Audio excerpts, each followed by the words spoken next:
கிறிஸ்துவுக்குள் மிகவும் பிரியமானவர்களே, தின மருத்துவத்தின் வழியாக உங்களை சந்திக்கிறேன். இயேசு கிறிஸ்துவ நாமத்தினால் உங்களை வாழ்த்துகிறேன். இந்த நாளிலே ஆதியாகமம் 12:3 உன்னை ஆசீர்வதிக்கிறவர்களை ஆசீர்வதிப்பேன், உன்னை சபிக்கிறவர்களை சகிப்பேன், பூமியில் உள்ள வம்சங்கள் எல்லாம் உனக்குள் ஆசீர்வதிக்கப்படும் என்றார். ஆண்டவர் ஆபிரகாமை பார்த்து சொன்னதான ஒரு வார்த்தை. ஆபிரகாம் விசுவாசிகளுடைய தகப்பனாக இருக்கிறார். இந்த இடத்துல பாருங்களேன், உன்னை என்ற வார்த்தையை பார்க்கிறோம். அப்போ யார் யார் எல்லாம் உன்னை ஆசீர்வதிக்கிறார்களோ அவர்களை நான் ஆசீர்வதிப்பேங்கிறார், சபிக்கிறவங்களும் சபிப்பேங்கிறார். அப்போது உலகத்தில் பாருங்களேன், ஒரு மனிதனுடைய ஆசீர்வாதங்கள் பல விதங்களிலே அவனுக்கு கிடைக்கலாம். ஆனால் பாருங்களேன், கர்த்தர் மூலமாக ஆசீர்வாதம் வருகிறது என்றால் அதில் ஒரு சில வகைகளில் மிக மிக முக்கியமான ஒரு வகை என்னென்னா, தேவ பிள்ளையே, ரட்சிக்கப்பட்ட தேவனுடைய ஜனமே, உங்களை பார்த்து ஆண்டவர் சொல்கிறாரு, ரட்சிக்கப்பட்ட ஜனமே உன்னை ஆசீர்வதிக்கிற என் பிள்ளையாகிய தேவ மகனே மகளே என்று சொல்லி உன்னை சபிக்கிறவங்களை நான் சபிப்பேங்கிறார். அப்போது ஒரு மனிதனுக்கு ஆசீர்வாதங்கள் வருவதற்கு எத்தனையோ வழிகள் இருந்தாலும் ரொம்ப ரொம்ப ரொம்ப முக்கியமான ஒரு வழி ஆண்டவரிடத்திலிருந்து வருவது தான்.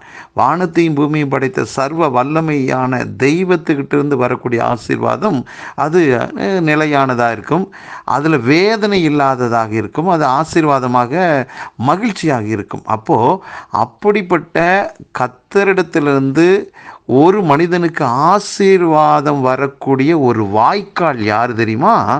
நீங்களும் நானும் தான். இந்த வார்த்தை கேட்டுக்கொண்டிருக்கிற நீங்கள் உங்களை குறைத்து மதிப்பிடாதீர்கள். ஒரு 10ஓடு 11ஆக சாமானியப்பட்ட ஒரு மனிதனாக நினைக்காதீங்க. ஐயோ நானெல்லாம் என்ன அப்படின்னு சொல்லாதீங்க. நீங்கள் யார் தெரியுமா? உங்களை யாராவது ஆசீர்வதிச்சிட்டாங்கன்னா அவங்க இந்த ஆசீர்வாதத்தை பெற்றுக்கொள்வதற்கு வேறு ஒரு காரியத்தையுமே செய்ய வேண்டாம். அப்போ ரட்சிக்கப்பட்ட ஒரு பிள்ளைய ஒரு மனுஷன் ஆசீர்வதிச்சிட்டான்னா அவனுக்கு தேவன் ஆசீர்வாதத்தை கொடுக்கிறாராம். அப்போ ஒரு மனிதனின் ஆசீர்வாதத்தை உங்கள் மூலமாக, என் மூலமாக தேவன் கடத்துகிறார். நானும் நீங்களும் ஒரு சேனலாய், ஒரு வாய்க்காலாக இருக்கிறோம். ஆகவே இந்த பூமியில் எவ்வளவு பேறு பெற்றவர்கள், பாக்கியவான்கள் நீங்கள். ஆகவே ஒரு உலகத்தில் ஒரு மனிதனுக்கு ஆசீர்வாதம் வர வேண்டிய வாய்க்காலே நான் தான். அப்போ என்னை யார் யாரெல்லாம் ஆசீர்வதிக்கிறாங்களோ அவங்கெல்லாம் ஆசீர்வதிக்கப்பட்டிருப்பாங்களே.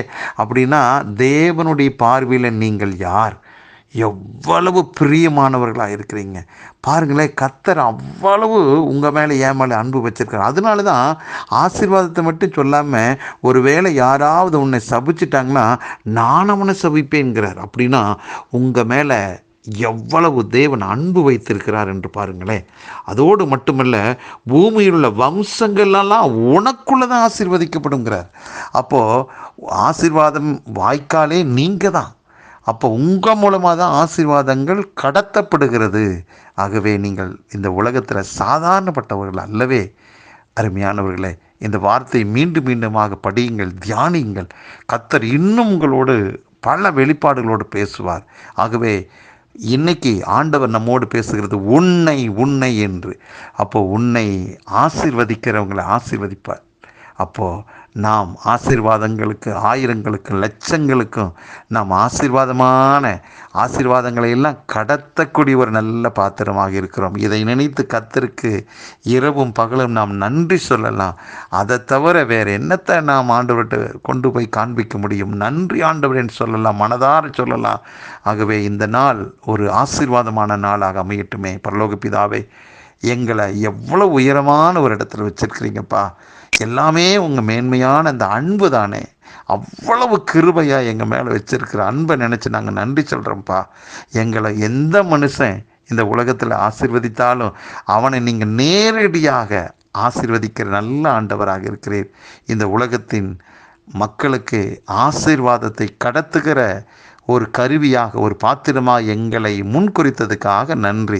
இந்த வார்த்தை கேட்டுக்கொண்டிருக்கிற ஒவ்வொருவருக்குள்ளும் ஆமாண்டவரே, இப்படிப்பட்ட அந்த உயிர் மீட்சின் அனுபவம் உண்டாகட்டும். கர்த்தர் என்னை இவ்வளவாய் நேசித்து என் மேல் இவ்வளவு பிரியமாக இருக்கிறாரே என்று சொல்லி துதிக்கிற, ஸ்தோத்திரம் பண்ணுற, நன்றி சொல்லுகிற உம்மை உயர்த்துகிற உள்ளங்களாக மாறட்டும் அப்பா.